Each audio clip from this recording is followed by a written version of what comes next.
Hello. Today is Monday, 8 April 2019, and the weather forecast in Lagos is 33 degrees. Glad today's weather is with light breeze. Thank God for that. But remember to stay hydrated whatever you do. My name is Felicity Ezewuike, and this is Off the Press. With me this morning to discuss major headlines in today's dailies, a public affairs analyst, Dayo Lomuwagun. Thank you very much for coming in. It's my pleasure. And of course, Ugochukwu Ikeakor. Thank you very much for coming in. Thank you for having me. Okay. So, gentlemen, let's talk about the weather for a bit. It's been pretty hot in Lagos lately. Some persons, you step outside, it's almost like you're in a rush to go back in. How has it been for you? Extremely hot, and everybody's just praying God send down the rain. Even when the rain comes, it lasts for just a few hours, and the weather is all over. Because the ground is everywhere is extremely hot. So within a few minutes, it's mop up whatever rain that comes down. So I think, maybe now that we're in April, as we hit April, May, we expect that more rain should come. Hopefully. And then we'll start worrying about floods. Ugochukwu didn't come with a suit because he felt it's weather appropriate. Oh, no, this is weather appropriate. I think companies and institutions where we have in Lagos, especially, should try and reconsider at this particular point. It's difficult. You see someone at 3 degrees Celsius, somebody is standing in the sun. You have to go into a downfall that is not air conditioned, and people are struggling. So the person is not going to be productive at the end of the day. So I think people should start to reconsider, because at the end of the day, this weather is not sustainable. And going out like somebody like from the English country down to this part, no, this weather, we need to look for something better and more nice to wear. Okay, just stay hydrated. That's the advice this morning. Okay, so we have a couple of papers with us. We have the new Telegraph Vanguard. We also have the Nation newspaper. Daily Sun, of course, is here. The Punch and the State newspaper all ready for review with our guests. So let's dig in. The new Telegraph is starting with a sad one. They said it was a black weekend. It has 4 riders, very sad ones. That's it on your screen. Policemen bandits die in wedding ceremony shootout. 5 killed, 45 others injured in Borno bomb blast. Mother dies as vehicle plunges into Ogun River. And then gunmen abduct Lagos Fire Service Director, 6 others. There you have it. And then while we're talking about heat here in Lagos, houses are being damaged by rainstorm at Galadimawa village in Abuja. That's the picture you see there of the devastation caused by heavy rains. And then the NAS leadership is here. Elumelu Osai Chukwuka Abonta battle for House Minority leader. And then at the very top of the paper, you have Innocent to GTP. Convert 8.7 billion judgment debt to shares. Some business stories here, and then the Zamfara banditry situation. We already know that the federal government has ordered foreigners to quit mining sites. You find details of that story on page 9 of the paper. And this interesting one from Bayelsa State. Dixon offers employment to 307 PhD MSc holders, medical doctors. I'd like to find details of that as well. Let's take a look at the back page and see what is there this Monday morning. It's something on love, yeah. Love portion is on the menu. What's Funke talking about? You got to read that one for details. But let's get to our guests in the studio. I'd like to start with you, Ugochukwu. It's a black weekend. That's what the new Telegraph is saying. Well, I think the truth is that we live in a country where we have leaders that are very reactive, that are super reactive in terms of their approach to issues and things that happen across the country. It's not a bad conclusion to say at this point that we have a broken security architecture around the country. From the far north down to the east, down across the country, the security architecture is broken. And a few days back, you saw the governor of Kaduna State, doing something that looks like a photo op-ed, like on Kaduna Abuja Expressway, where people are being killed constantly. And we saw a police officer, they go down there to take pictures. This is not how you fix security issues. We just saw that the Lagos State Fire Service Director was abducted. if someone as this important in Lagos State, this high-ranking official is being abducted easily, what happens to the people at the far end of Lagos where security is not at its best? So the sad thing is that at the end of the day, somebody is still going to politicize this thing.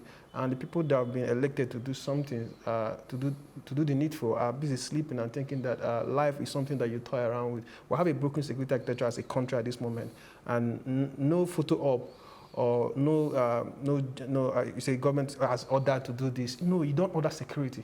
You face security issues. It's not a pronunciation. It's not like you're blessing your children. It's not like you're blessing your neighbor.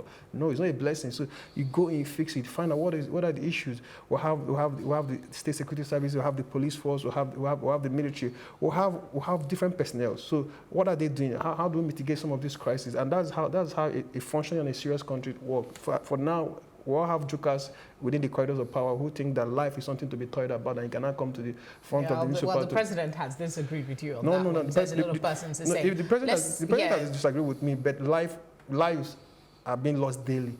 So it's not about what the president thinks, all right? It's not about what the president is not in the country, all right? His pressmen can willingly write out anything and say all that. You don't fix anything by ordering. People are dying. Dayo, let's get your thoughts quickly before we move on to... I mean, it was really a black weekend, and it's so sad. Again, it looks like we are getting used to all of this gradually in the country, that life does not really mean anything to anybody. I mean, you hear 10 dies, 50 dies, 20 dies, and for last year, for example, that is how we had it almost every day. Whether it's to Boko Haram or to Fulani Hasmen or to accident or so. So these are, I mean, like you said, I'm not sure what level of seriousness we can say. I mean, are we really serious about security? And it's not about security alone. It's a reflection, a true reflection of the Nigerian system. The headlines seem to be captured in the Vanguard as well. You have killing, banditry, sorrow in Anambra, Zamfara, Katsina, Rivers, Borno. Yeah, like you said, it's throughout the whole country. Quite sad that these things are happening. And let's see the riders to that story. As kidnappers, headsmen, robbers, other criminals go on rampage, I'll be ridiculed to say I'm not concerned. That's our president speaking. That's it on your screen. Lagos Fire Service boss, 7 others kidnapped. Some of the issues captured on the New Telegraph. And then there's another one here that wasn't on the New Telegraph. It's 8 killed in Rivers cultivation. Bayelsa LG boss dad abducted. Just seems to be a whole lot of, pain, so to speak. Let's see other headlines before I get your attention.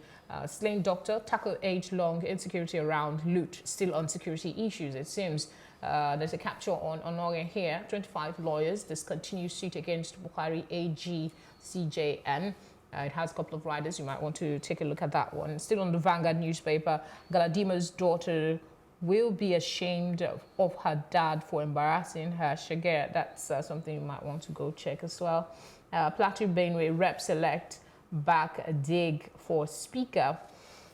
Something on Rivers, Mechi Malami pressing to reverse Supreme Court ruling. Behind it is sports. But let's just, slain doctor, insecurity, kidnappers, insecurity, fire service, insecurity, invasion in Rivers, insecurity. What's going on? You see, this is not sustainable. Like somebody said, it may just be said of Nigeria one of these days that there was a country, a civilization died here. How do you sustain this? And Buhari, our president said, you'll be unfair to me if you say I'm not doing anything. What was that supposed to mean? The first business of any government is the protection of lives and property. And if you're not, whatever you are doing, if people are not protected, if they are not safe, if property are being burnt down every time, then you can't sit down and say, we are not fair to you if we think you are not doing anything, you are not serious about security. We have been in this country where, people die and it takes 20 to about 13 hours, 12 hours for anything to even come from the president, whether by their Twitter handle or something. Nothing was coming forward. And you see, the election is over. They've gotten whatever they want to get, and they're sure they're there for the next 4 years. You see, but this template we're running, like I mentioned, is a nationwide thing. Go to your education sector, go to your health sector. It's not what you want to talk about. So, I want to say something about... Quickly, so we can move on to the next. About the loot doctor. You see, this is a medical doctor that last week when he passed out like his mates, all right? He spent more than 7 years in the university. 24 hours later, I was loot is sandwiched between Mushi and Idiaraba. See, these are hot area within Lagos. All right, this is a hot area within Lagos. What happened to him was just coming back, finished school, graduated on a Wednesday. He was coming back on a Thursday, went out. He was hacked to death in front of the university. And somebody will now sit down somewhere and write a tweet that you are doing something. No, nobody has ever won a prize in this life for trying. The only reason you get something is when you've done something. And when you've done something is when people feel protected. That guy is gone. The mother will be in pain. The family will be in pain. This is somebody that was sent to school to be a medical doctor. Look at the investment that's gone into this young man's life. Nothing. Quite unfortunate. We certainly hope that authorities will do something soon before it gets beyond our control. We hope it never gets to that. And it's also those that have died. Rest in peace. We'll move on to the Nation newspaper. I hope Daily Sun is also capturing the same thing, bloody weekend. But let's look at the Nation newspaper for now and see what's here. A pressure on Goje to accept Lawan for Senate president. That's it on your screen. Ex-governors urge senator to back Buhari's candidate. And then service chief kidnap is here. Foreign miners being expelled from Zamfara is also captured on the Nation newspaper. A bit of business here. NSC tightens rules on insider dealings. Smugglers threaten CBN's rice policy. Okay, we also have something here on lawmakers shun audit reports. No reports treated since 1999, says Auditor General. That's on the Nation newspaper. And President somewhere with the ambassador to Jordan. There's a picture story there for you. And then on the back page of the Nation, we have in touch the Onoge dilemma. That's something for you to read. And then the autumn of autumn. That sounds like a rhyme. Hardball, Ndume's defiance. That's something else for you. Gentlemen, senatorial president, Senate president. Well, the truth is that at this point, all right, I'm not really happy with them. So you just see, we were talking about people dying, and people are still playing petty politics. All right, they're interested in getting a Lawan to be the Senate president, and what that means is, look at what they say, to back Buhari's candidate. So what you need, you are looking for a pliant National Assembly that is going there to do the will of the president, not the will of the people.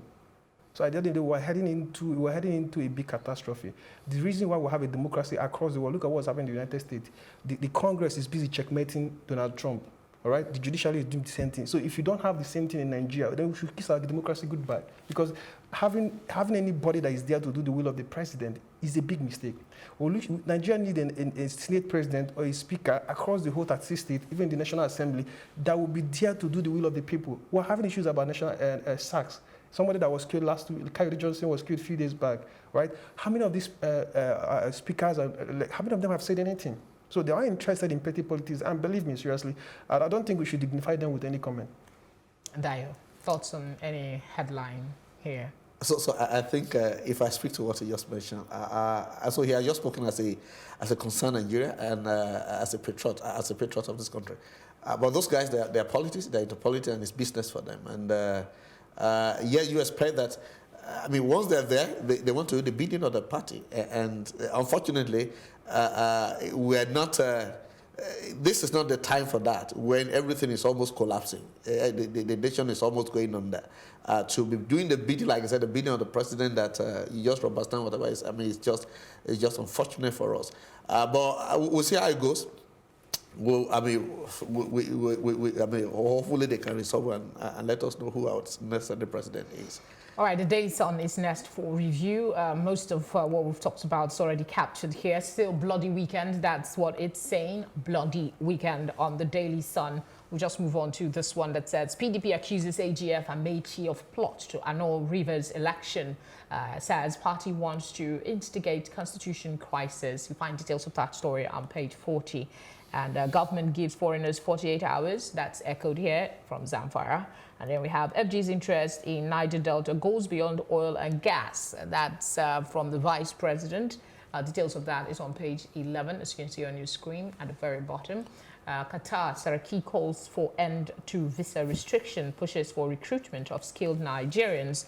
That one particularly caught my attention. And then you have on the back page of the Daily Sun, public forum, Nigeria's political prim and night NAS. That's something for you there. Okay, I want to talk. I want you to talk. Dayo, let me come to you with this one on Saraki calls for end to visa restriction. We hear it was a result of the Bureau de Change that was attacked by a couple of Nigerians in Dubai that sort of, escalated this restriction on visas. What's your thoughts on the whole UAE thing? You see, what I think is each country has a right to protect their country. And if I think you are coming to my country to become to do what is not lawful, I have a right to put restriction on how you get visa. But it's unfortunate. Again, he can call for, he can ask them to suspend, he can ask them to leave whatever restriction. But it's left to those countries to decide. But you cannot, it's a reflection of what is going on in Nigeria. You can't ask me to be bringing... Well, wouldn't you say it is high-handed, considering the fact that you have other nationalities committing crimes in other parts of the country, even in the UAE, and we don't hear them, as a result, restricting? Does it translate to mean that every other Nigerian who has ever been there has some bad intention? You don't need every other Nigerian to be like that. But if they sample the crime rate in their country, and every time it's happened, almost every time it happens in Nigeria. And maybe we're unfortunate because of our population and because of whatever is going on in the economy. And in fairness, maybe people say if you go around those places, maybe every 4 person or every 4 African or 5 African you see, one is in Nigeria. So maybe that also enhances the crime rate. But if the economy is good back home, if people are sure they can get something back home, maybe there's no need to go to all those other countries. But clearly, as a country, if I'm in that country, I will allow people to come to my country to ruin my country for me like they did their country. Fair enough. The Punch is next for review. I know you want to talk about that, but we need to consider time. The Punch newspaper has a couple of screamers here. PDP advises Buhari's Zamfara killing to as FG orders foreigners to leave mining sites. That's the focus of the Punch. And then you have Lagos silent on amount spent on Tinubu others pension benefits. Details of that is on page 22. There it is on your screen at the very top. Concerns as 211 Nigerian oil blocks remain idle. We also have Meiji others plotting constitutional crisis in Rivers. That's according to the PDP. And then the rainstorm destroying houses in Abuja is again captured with pictures on the Punch newspaper. And right underneath it, you have FG says post-delayed NHIS fraud probe report. CDHR disagrees. Hoodlums kill 2, injure others during attack on tricycle operators. And then you have same on visa restrictions captured here as well. Oppressive bank charges, stamp duty, safe day inside. You might want to go and read a bit on this economic renaissance by Henry Boyo. I'll come to you now, Ugochukwu. Which of this would you like to speak on? Just a quick thought on the Zamfara, the FG ordering foreigners to leave the mining side. And it is important for us to note that for viewers to understand what's happening in Zamfara state, all right? Ordering foreigners will not fix this. That's my take, because number one, in Zamfara, this is not a one linear issue. All right, this issue the complexity is huge. All right, you have rural boundary, you have control over resources like livestock within that place. We have the mining sector within that place is not regulated, and you have underdevelopment. We have a porous border within that space, and you have small arms proliferation. People are bringing in arms easily because of how porous the border is. So, and also you have a lot of ungoverned spaces in the north. You can see how big Chibok is and the rest of them. So you can't just use ordering to fix this thing. All right, that is my take. And most importantly, in conclusion, they need to understand that the violence in Zamfara that is happening with this axis, what is going to happen in the next coming months is that the herdsmen, people that need to feed their farm, their livestock, will now move down towards the north central region again.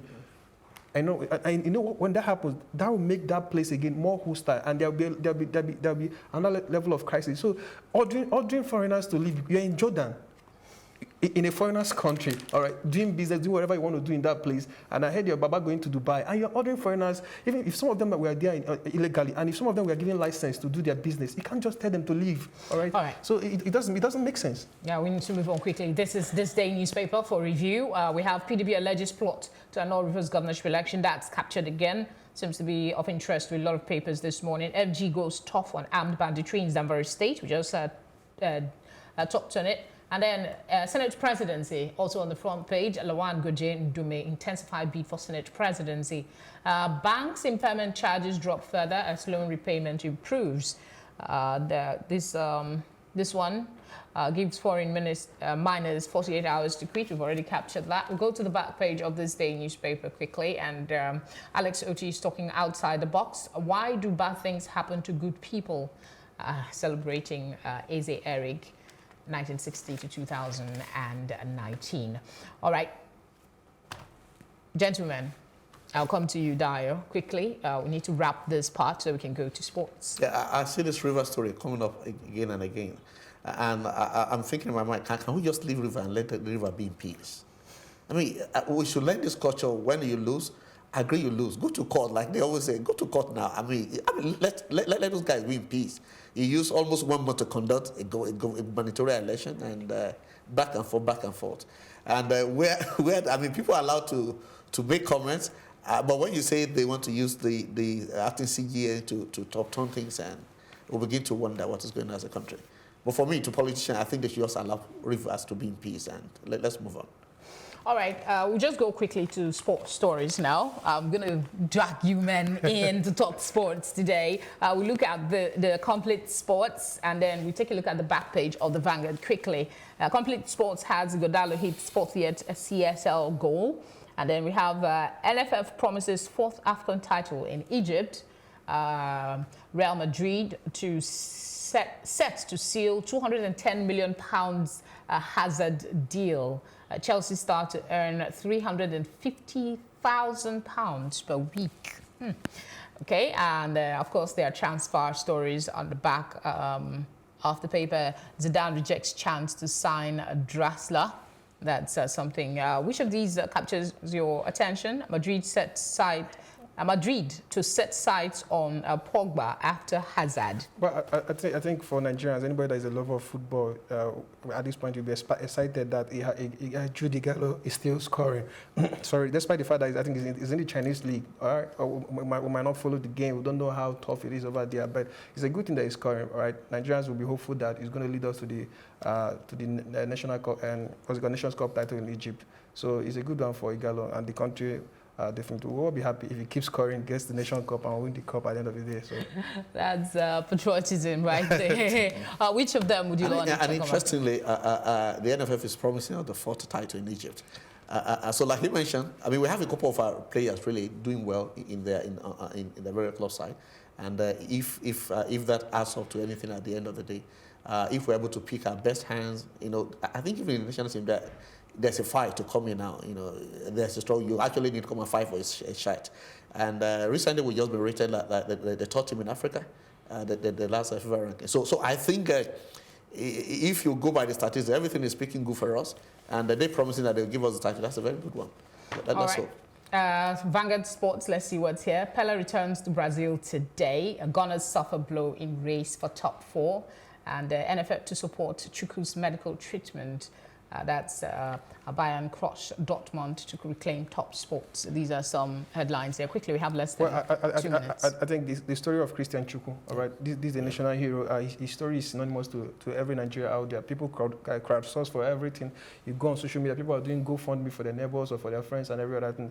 It just shows how poor we are as a country. If people that bled for this country at their old age cannot get access to good health care, it doesn't mean what. Christian Chukwu shouldn't be, NFF shouldn't be asking for support. Christian Chukwu should have access to top medical health care. It's not only for the president. True that. Thank you very much, gentlemen, for coming in. Dayo Lomuwagun, public affairs analyst, thank you very much. And Ugochukwu, Ikeakor, thank you very much for coming in. Always a pleasure to have you here. And that's it for today. And off the press, make sure you stay tuned for more programming here on Plus TV Africa. My name is Felicity Ezewuike.